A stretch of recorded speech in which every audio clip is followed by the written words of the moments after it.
Muito obrigado, Sra. Presidente. Saudar o Dr. Elísio Samoa Viel e a sua presença aqui, que muito nos honra. A história do CCB e o seu percurso é conhecido e uma certa coerência, apesar de, naturalmente, as diferenças de estilos de gestão, mas uma certa coerência na excelência e na missão do CCB. Teve nomes como António Mega Ferreira, Vasco Graça Moura, professor António Lamas e o seu doutor, que hoje está aqui.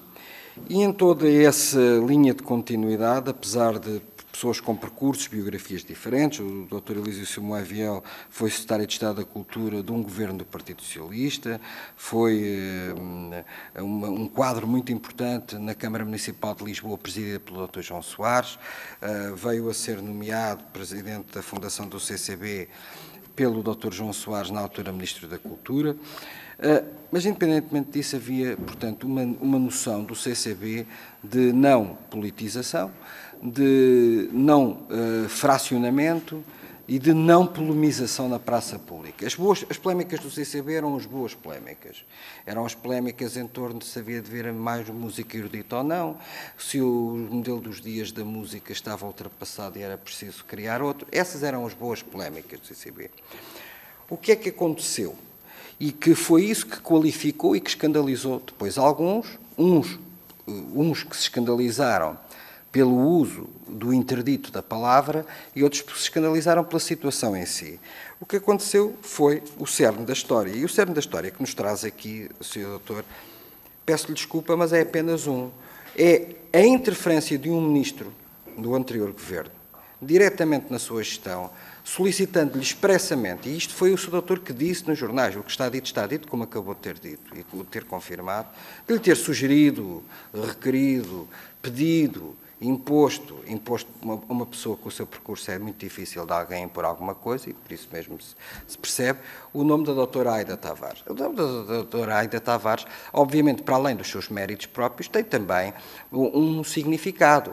A doutora Aida Tavares é uma conhecida operacional e operativa política ao serviço do projeto do Dr. António Costa e do Dr. Fernando Medina em Lisboa. Nós conhecemos-la em Lisboa. Conhecemos o seu grupo de amigos, conhecemos a sua plataforma de apoio. Ora, naturalmente, esse foi o verdadeiro assalto ao poder. O seu assalto ao poder não é o da sua substituição pela doutora Francisca Carneiro Fernandes. A doutora Francisca Carneiro Fernandes, eu estou no uso da palavra, Sra. Presidente, posso falar ou também temos que falar em sanções aqui? Muito obrigado. É que vocês agora defendem sanções, tem que ter mais calma. É que desta vez não são as pessoas do Chega a interromper-me. Da buraco. É verdade, Sra. Presidente. Mas não agora.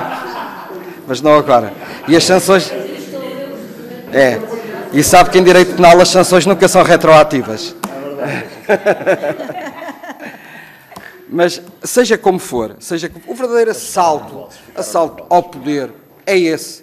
É um assalto ao poder em termos de, objetivamente, de colonização de um determinado espaço por um determinado movimento político. Mas isso em si não seria o grave, porque essas coisas corrigem-se com o tempo ou assumem-se. Esse não é o problema. O problema é aqui uma história de decepção, ou seja, de não assunção dessa realidade e depois, para se cobrir o problema, atirar-se e no caminho de destruírem-se reputações. Ora, eu penso que não é preciso destruir a reputação da doutora Francisca Carneiro Fernandes, também como não é preciso destruir a sua.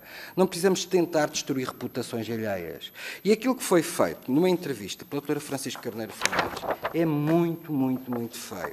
E é muito feio e até é danoso. É danoso para a instituição, é danoso para si, mas para si o seu doutor defender-se-á, já que o seu partido político o não defende, mas defender-se-á, porque já que o seu partido político o não defende, antes pelo contrário, colabora e corrobora estes ataques à sua reputação, é o facto de se dizer, mas defender-se-á, mas a minha obrigação é defender uma instituição cultural, é dizer-se que foi encontrado um CCB com práticas de gestão muito erradas, é a sua gestão praticamente ser arrasada.